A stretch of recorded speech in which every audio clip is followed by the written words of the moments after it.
Hasta una próxima ocasión. Ahora otra siguiente, o una charla más con el tema la economía circular en transición, lecciones y oportunidades del sector plástico en Perú. Vamos a hablar con la Asociación de Plásticos, la Asociación Renovable, con Evander Cabrera. La charla va a ser en español. Los que quieran escuchar la traducción al portugués tienen que hacer clic en el globito para escuchar traducción simultánea y marquen la opción portugués. Para los que quieran seguir en el original, va a ser en el idioma español. Para los que quieran en portugués, va a ser, hagan clic en portugués. Evander, ¿qué tal, Evander? ¿Me oyes? Hola, ¿cómo vocês estão? ¿Tudo bem? Boa tarde.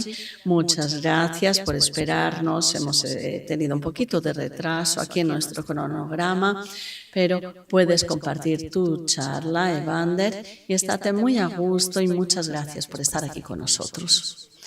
Muito obrigada, muito obrigado. Nesta oportunidade, eu vou apresentar alguns slides sobre a economia circular e lições e oportunidades, principalmente falando de plásticos no Peru.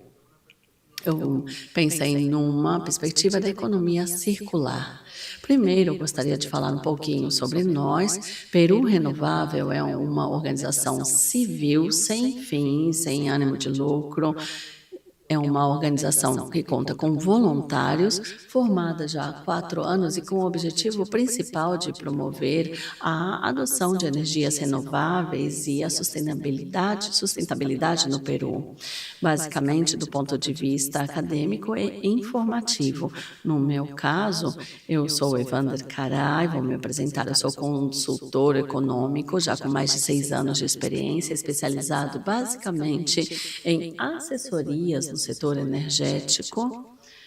Já realizei vários tipos de análise regulatória, estudos de mercado, principalmente na área elétrica, mas principalmente pensando na sustentabilidade e na abordagem da energia circular. Então, primeiro, essa apresentação, a ideia é falar de um marco teórico que se complementa muito bem com o que a primeira palestrante apresentou sobre o que é economia circular, quais são as oportunidades, no caso do Peru específico, e alguns desenvolvimentos também no Peru. Vamos ver a economia circular primeiro, que a primeira palestrante já fez muito bem, já no nível de aplicação, mas para entender um pouquinho a diferença. Ou a abordagem econômica tradicional, eu sou economista de formação, quando você se forma como economista, você sempre fala da questão da oferta e da demanda, e não da produção e do consumo. Nunca existe um link, uma conexão entre essas duas etapas. Basicamente, o que te ensinam é qual é a função da produção e a função da demanda, e a partir daí você faz uma análise. Essa abordagem é um enfoque de produzir, usar e depois descartar, porque a economia, na sua abordagem tradicional, nunca estabeleceu uma forma teórica de como lidar realmente com os resíduos.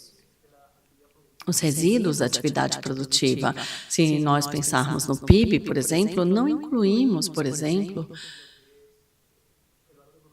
o valor econômico dos resíduos da atividade econômica.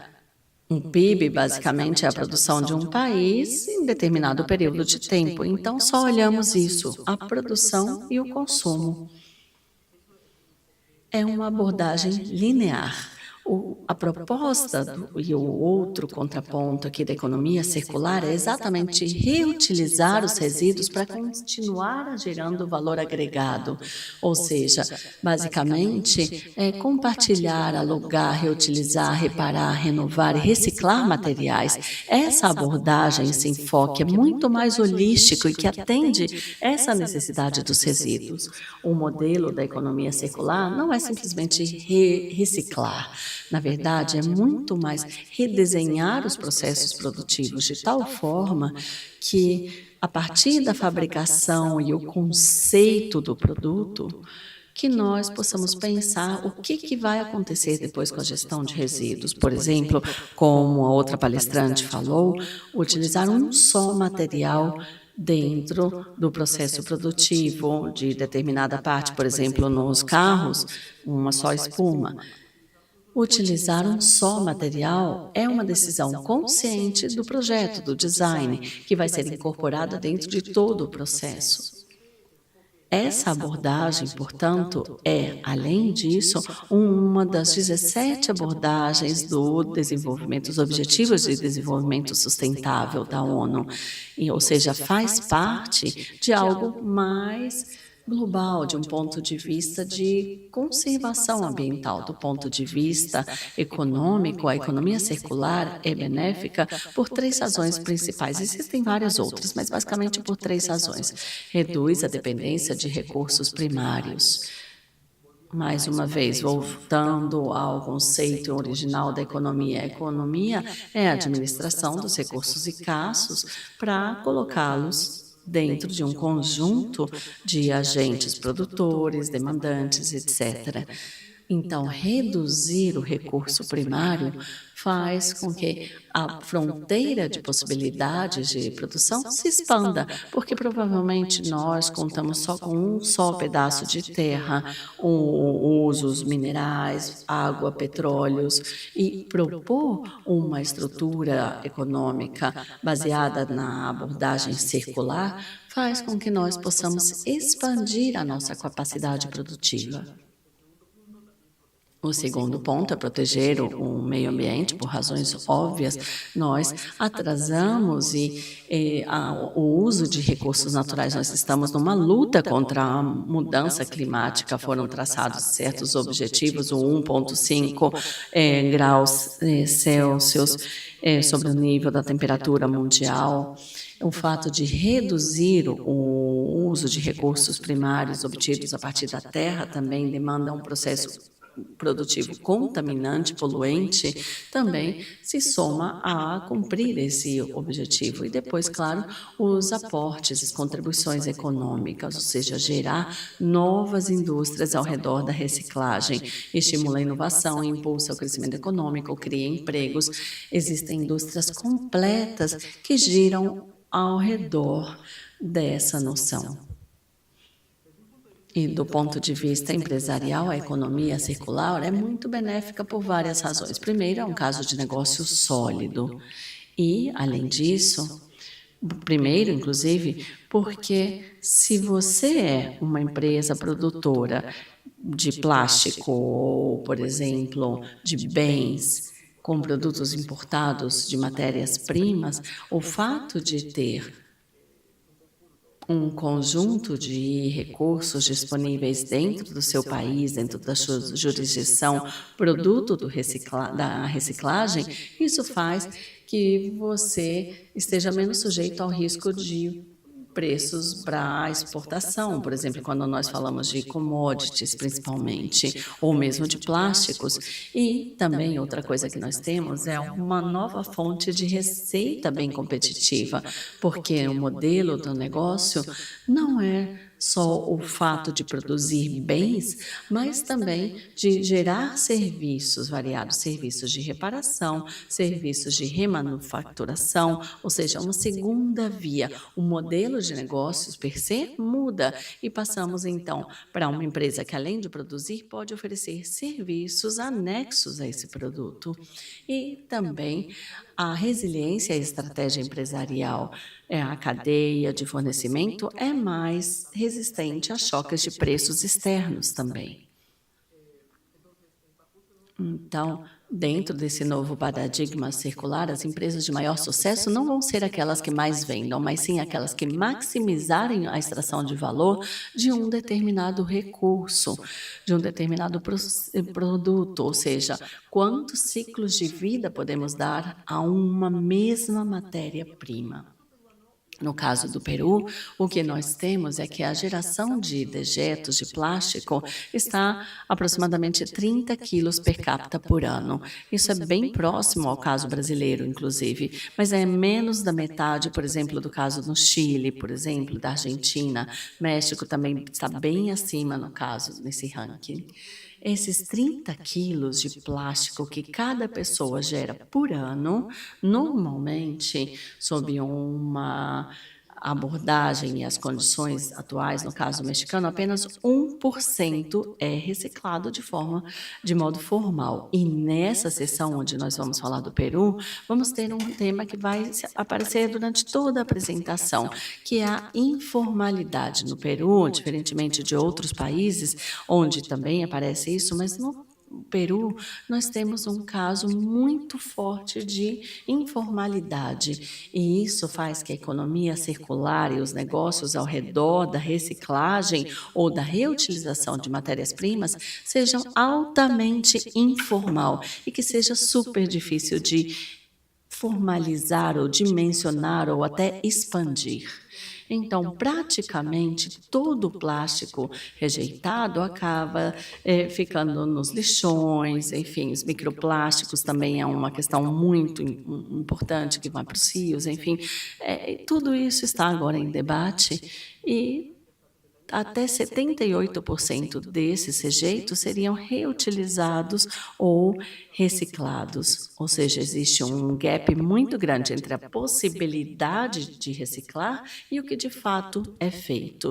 A questão, como eu mencionei, a atividade de reciclagem, como eu mencionei, é altamente informal. Hoje nós temos algo como 180 mil recicladores, essas pessoas que se dedicam à reciclagem, mas apenas 5 mil são recicladores formais. Aqui existe um erro no slide, deveria ser recicladores formais. Esse setor é um setor independente. Além disso, na área metropolitana, somente 6 dos distritos fazem uma seleção do lixo. Praticamente 40% do lixo acaba indo para os aterros sanitários. E 96% dos plásticos são tecnicamente recicláveis. Esses são alguns dos dados que eu posso dar. Quanto ao marco normativo e políticas vigentes, gostaria de destacar a Lei 30884, que basicamente estabelece um cronograma progressivo para eliminar sacolas plásticas não reutilizáveis, ou seja, o plástico de um uso só. Temos um plano para isso, mas no Peru, por ser um país tão informal, na verdade, esse tipo de medidas se aplica apenas em estabelecimentos formais. Nos estabelecimentos informais, apesar de que existe essa lei, aproximadamente, apesar de ter uma limitação do plástico de um único uso, eles continuam sendo utilizados por falta de fiscalização também. É muito fácil que isso aconteça. E, por exemplo, temos o setor legislativo também, que é o ADL 1278, que introduz o princípio de responsabilidade do produtor, ou seja, os produtores serão responsáveis pelos rejeitos. Mas a informalidade e a falta de monitoramento e de fiscalização faz com que esse tipo de normativas, na verdade, sejam bem intencionadas, mas que não sejam seguidas. Em 2024, também foi feito um roteiro nacional de economia circular. Nesse, se fala de que é possível aumentar o PIB do Peru em 2%, gerando assim mais de 306 mil empregos, reduzindo em 75 milhões de toneladas o consumo de materiais virgens até 2030. Isso é bastante ambicioso. E superar esse tipo de desafios da falta de fiscalização e da informalidade é preciso. No mercado, temos 4 pontos que é preciso ver no Peru. Temos, por exemplo, parcerias com atores locais e fortalecimento do ecossistema. Temos muitas empresas locais que trabalham com a economia circular e que estão procurando evitar os gases do efeito estufa. E tem também políticas bastante ativas. Muitas delas estão no setor de bebidas não alcoólicas, por exemplo. E seria interessante a colaboração internacional.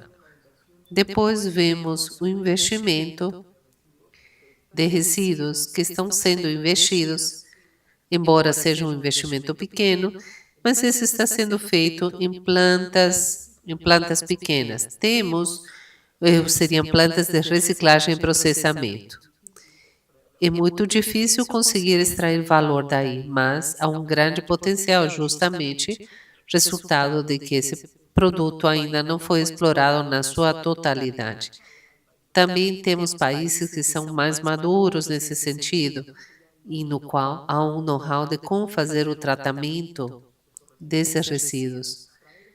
Trazer esse tipo de tecnologias para o Peru e investir no mercado local também seria uma maneira de rentabilizar esse investimento na pesquisa e no desenvolvimento que foi feito já em outros países. Depois temos os incentivos públicos e a cooperação internacional. Temos muitos lugares e municípios que dão incentivos ou facilidades para a reciclagem. Por exemplo, Arequipa, que está no sul do Peru, faz isso. Ou também a Municipalidade de Lima também faz isso. Também fala-se muito sobre fóruns climáticos, etc. Precisamos, então, considerar a perspectiva crítica e os limites da economia circular. Embora a economia circular tenha um grande potencial que ainda não foi explorado, ainda não foram definidos claramente os limites. Em primeiro dele, vamos falar do risco de greenwashing. Essas são medidas vazias e simplesmente é uma questão de marketing, quando na verdade isso não é. Portanto, uma economia circular, um modelo de economia circular exige que o negócio seja reconfigurado, que os modelos sejam reconfigurados, assim como também a cadeia de valor, para poder assim reutilizar esses materiais e continuar utilizando e extraindo o valor desses bens. Isso não significa necessariamente o produto reciclado que deva ir na primeira etapa do processo. Pode ser utilizado com outras atividades. Também, não todo material pode ser reciclado. Por exemplo, o setor elétrico, as baterias, etc., não podem ser reutilizados. E outra questão que foi considerada dentro do mundo renovável é que, uma vez feita uma instalação, seja eólica, com baterias, etc., o que podemos fazer? A energia renovável é vendida como uma redução, mas o que fazer com isso? Atualmente, temos desenvolvimentos tecnológicos no Chile, por exemplo, que levam a pensar em aumentar o número de ciclos de vida das baterias. Mas isso ainda não está definido. Há materiais que terão que ser simplesmente descartados. A economia circular, embora extraia mais valor dos produtos e prolongue a vida dos produtos e da matéria-prima, e prolongue a vida útil, ainda não abordou o seu problema de fundo, que seria um problema mais filosófico sobre como funciona a economia. Atualmente, o máximo de produção ainda não foi atingido pelo planeta, mas não é infinito. É grande, mas não infinito. Portanto, esse nível de expansão da economia, esse aumento, até que ponto chegará? E de que maneira a economia circular atenderá essa necessidade? Esse é o questionamento que fica no ar. Muitas iniciativas falam apenas da reciclagem, mas também muitos economistas começaram a falar dessa noção de crescimento, de que a economia precisa crescer para manter a sua sustentabilidade. Bom, era isso que eu queria apresentar no dia de hoje. Muito obrigado. Eu sou Evander Garay. Esses são meus dados para contato por e-mail em Peru Renovável. Muito obrigado.